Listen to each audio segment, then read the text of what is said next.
Hello, good morning. Pupuntahan po natin ngayon ang admin ng Villa Zaragoza kasi yung isa po namin unit sa likod ay naka-schedule po na turnover sa ngayon.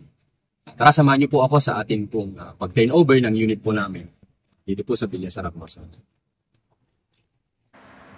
Yan po, dadaan po tayo sa atin pong admin office dito po sa Villa Zaragoza sa may phase 1. Yan po ang atin pong admin office na kung saan dito po natin kino-coordinate yung mga ano po natin, concerns po natin sa unit. So this time kukunin ko lang po yung susi ng po turnover. Hello, good morning.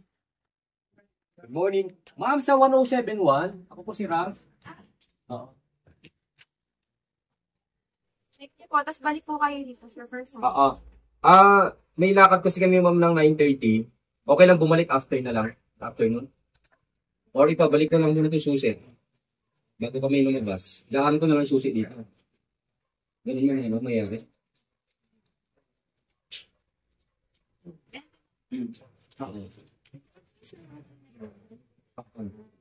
Pirmahan ko. Saka ko ibalik dito, ma'am. Pag okay. Sa baba, sa gilid. Okay. Firma lang naman. Sige. Saka ko ibalik sa inyo dito, ma'am, ha? Basta within this day, ma'am, kung halimbawa, ano. Sige. Thank you. Ipipirmahan ko rin. Wala na. Alam mo.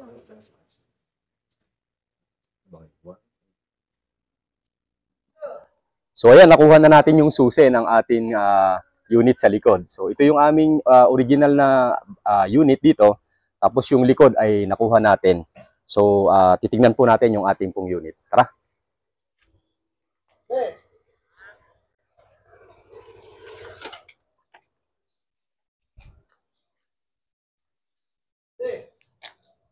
So basically ito po ay end unit na merong 88 square meter na lot area.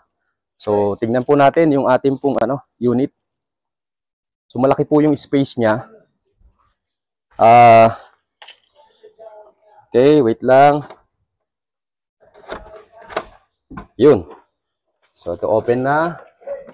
So likod kami ng St. Paul, tapos ito yung bahay namin, likod lang din. Ito kasi yung ating magiging future expansion ng ating office, no? So yung ating unit.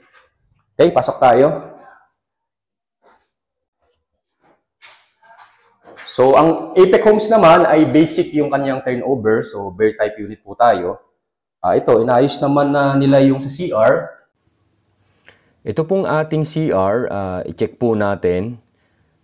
Basic po yung turnover natin. Meron po diyang 30 cm by 30 cm na tiles. So, 4 na patong po yan. Meron po tayong laboratory. Then, meron po tayong toilet bowl dyan. And meron po tayong, pagdating po sa ating shower. So, meron po dyan.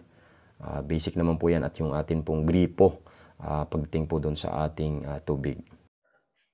So, ang likod natin ay itong likod natin. Medyo malaki space dito na pwede natin gawin. Ayan. And then, punta natin yung taas. Tignan natin kung anong itsura niya. By the way, nakalagay dito yung mga corrective works na gagawin.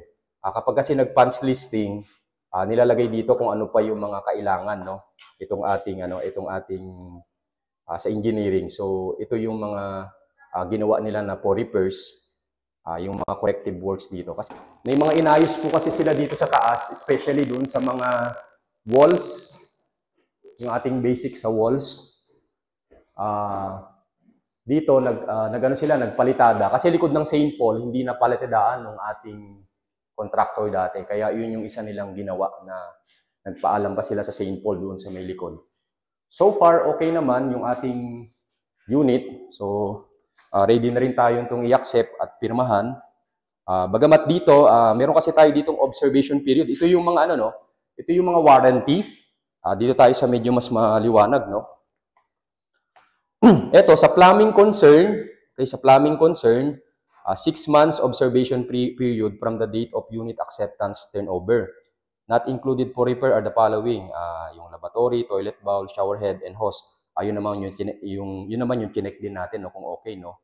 Pero kung halimbawa, merong ano sa plumbing, especially sa plumbing no, yung daluyan din ng tubig, eh ano yun, may 6 months naman na pwede nating i-complain kung halimbawa, nagbarado yung ating sa lababo, or maybe dun sa CR, so pwedeng i-concern yun. Baka kasi mamaya putol yung tubo doon, no? May mga ganung cases. So yung mga water leak, may 2 months naman siya.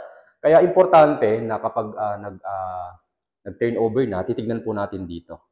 So sa plumbing concern, 6 months. Sa water leak, 2 months. Sa electrical concern, 2 weeks observation period. So kaya once in-accept natin, talagang ipa-check na natin within 2 weeks, no? At ma-observe po natin.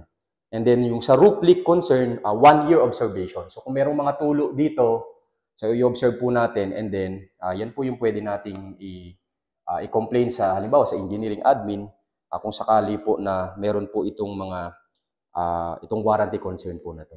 Okay? Ito po yung pinaka-importante. Of course, syempre basahin po natin and keep po natin para if in case may mga po repairs po tayo, pwede po nating ipaayos pa sa engineering. The moment kasi na nag-lapse to, totally sa atin na pong on our expenses na yon, yung ating magiging repairs. So yan, once okay na, magko-conform po tayo dito. At yun po yung ibibigay natin sa engineering na okay naman po ang ating unit.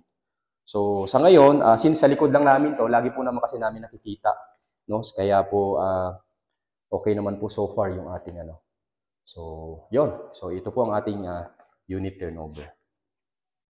Thank you.